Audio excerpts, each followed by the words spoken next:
Hi everyone, welcome to my channel. My name is Gabriella. In today's video, I will be trying out the Choosing Keeping Winter Gansai set as I promised a couple weeks ago. Except for swatching them out on a scrap piece of paper right after I got them, this is the first time that I'm actually using them, so I don't consider this a review by any means. It's just a casual painting session with a new art supply. While I'm more of a beginner when it comes to watercoloring, gansai paints were one of the first supplies that I ever tried when I first got into art. Kuretake gansai tembis were all the rage then, so naturally I became intrigued by them. I ordered a 36 set from Amazon US, and that palette was my go-to watercolor set for the rest of the year. I had white nights already, but I hardly ever reached for them. I was super into the bright, juicy, and more opaque colors of the Kuretake set.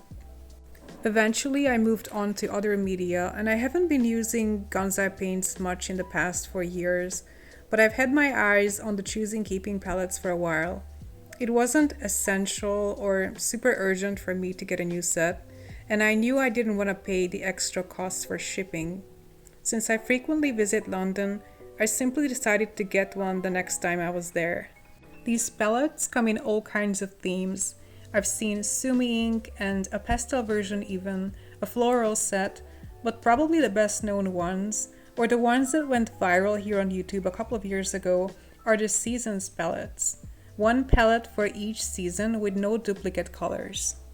I wasn't particularly attracted to the spring and the summer sets. However, I liked both the autumn and the winter sets, and I only allowed myself to get one, so it was a tough decision. The fall set had a lot of earth colors, which I love, but I already own a lot of those. And this winter palette looked so unique, so unlike anything else that I had. I naturally gravitate towards a lot of warm colors, so this time I was intrigued to try out something different. All of these colors have traditional Japanese names, which I cannot read or pronounce. And at first glance, there are a lot of similar colors in this set, like the two blue-greens or the two almost identical looking yellow ochres. To me, this comes across more like a specialty palette that you would use to accompany your main palette with more conventional base colors such as ultramarine blue and of course yellows, which are absent in this set. It's perfectly possible to finish an art piece only with this palette. I suppose it was designed that way, of course, but I personally would have a hard time only using this one. I particularly like the greens. One of them looks just like Cascade Green from Daniel Smith, which was a pleasant surprise because I tried it out on a dot card once and I fell in love. Also, having two shades of ochre doesn't bother me much, as I use yellow ochre a lot. It's one of my favorite colors. What's missing, of course, are yellows and a warm red, but I guess those don't really fit into the winter theme. Of course, these paints are thicker than Western style watercolors, but I had no problem diluting them. I really appreciated the color separating properties in some of them. Also, even though I used Fabriano 5 for this sketch, which has a very glossy surface, I had no issue with layering. Before getting started, I was worried that I would mess up this painting due to lifting problems, but I didn't have any of that. The sketch itself is based off of a photo that one of my colleagues took in Vietnam recently. When someone goes to a faraway land and they know that I do art, I'll typically ask them for reference pictures, and that's how I got this one.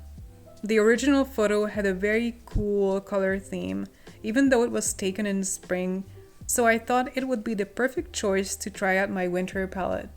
While I'm not 100% satisfied with how this painting turned out, it was a good first try at a new art supply, and I can't wait to use the set more in the future.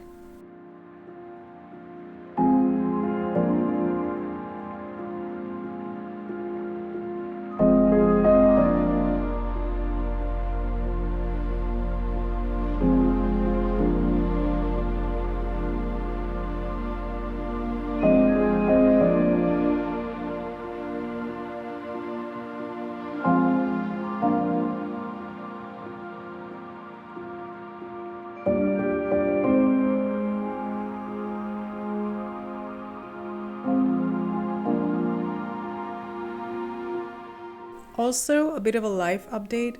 Sorry I disappeared. I haven't posted in more like 2 weeks. I'm actually in the process of changing jobs at the moment, and understandably there was a lot going on. I will try to do my best at posting regularly, but please know that my focus is a bit elsewhere at the moment. This being a public channel, I'm not going to share too much, but even based on my YouTube content in the past couple of months, I think it was tangible that a change was coming in my life. Of course, it's impossible to foretell how things will be, but I'm optimistic and I'm only looking forward. Right now, I'm in this sort of a manifestation mindset. I need growth and stability. Yeah, a lot of things could be said right now.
Thank you very much for watching this video.